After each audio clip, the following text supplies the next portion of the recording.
देश में कोरोना की दूसरी लहर की तबाही अभी थमी नहीं है। वायरस रोजाना देश भर में तकरीबन 4000 लोगों की जान ले रहा है और नए केसों का आंकड़ा 3 लाख के पार ही है। इस बीच विश्व स्वास्थ्य संगठन यानी WHO के chief scientist doctor Soumya Swaminathan ने भविष्य के लिए बड़ी चेतावनी दी है।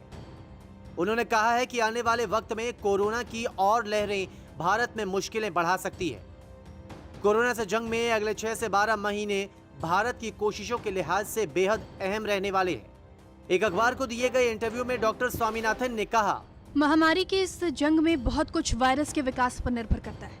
वेरिएंट्स के खिलाफ वैक्सीन की क्षमता और वैक्सीन से बनने वाली इम्यूनिटी कितने समय तक लोगों का बचाव करती है, ये काफी मायने रखता है। इनमें बहुत कुछ बदल रहा है। हम जानते हैं कि महामारी के इस घातक चरण का निश्चित तौर पर एक अंत होगा।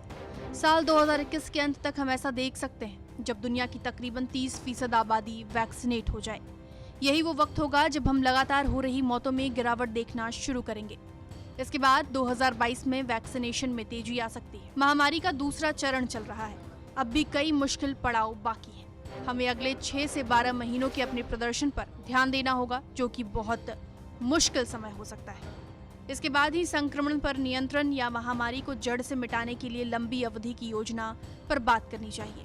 हम जानते हैं कि वैक्सीन से बनने वाली इम्यूनिटी और कोरोना संक्रमण से बनने वाली नेचुरल इम्यूनिटी कम से कम 8 महीने तक रहती है। जैसे जैसे समय बीतता है, हम ज्यादा डेटा कलेक्ट करते हैं। इसके आगे डॉक्टर स्वामीनाथन ने बताया कि WHO ने अब तक वेरिएंट ऑफ कंसर्न में 4 वेरिएंट शामिल किए हैं। इनमें B1.617 सबसे नया है, जो कि सबसे पहले भारत में पाया गया और बाद में दुनिया के तकरीबन 50 देशों तक फैल गया। B1.617 निश्चित तौर पर ज्यादा संक्रामक वेरिएंट है।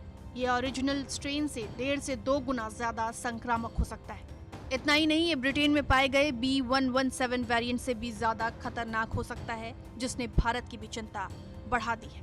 वैक्सीन को लेकर डॉक्टर स्वामीनाथन ने कहा है, भारत में उपलब्ध वैक्सीन कोरोना वायरस के नए स्ट्रेन के खिलाफ काफी प्रभावशाली है। हालांकि कई मामलों में 2 डोज लेने वाले लोग भी संक्रमित हुए हैं। कुछ लोगों को हॉस्पिटलाइज भी किया गया है। लेकिन इसमें कोई संदेह नहीं कि कुछ मामलों में ऐसा होता है, क्योंकि कोई वैक्सीन 100% बचाव नहीं करती है। हालांकि 2 डोज वाले अधिकांश लोग घातक बीमारी से बच निकलने में कामयाब हुए हैं। कुल मिलाकर देखा जाए तो कोरोना के खिलाफ बड़ी जंग अभी बाकी है। इसे जीतने के लिए सरकार के साथ जनता को भी मिलकर काम करना होगा। सही जानकारी के साथ सावधानियों को अपनाकर हम कोविड के खिलाफ लड़ाई जीतने में कामयाब हो सकते हैं। न्यूज़ तक ब्यूरो।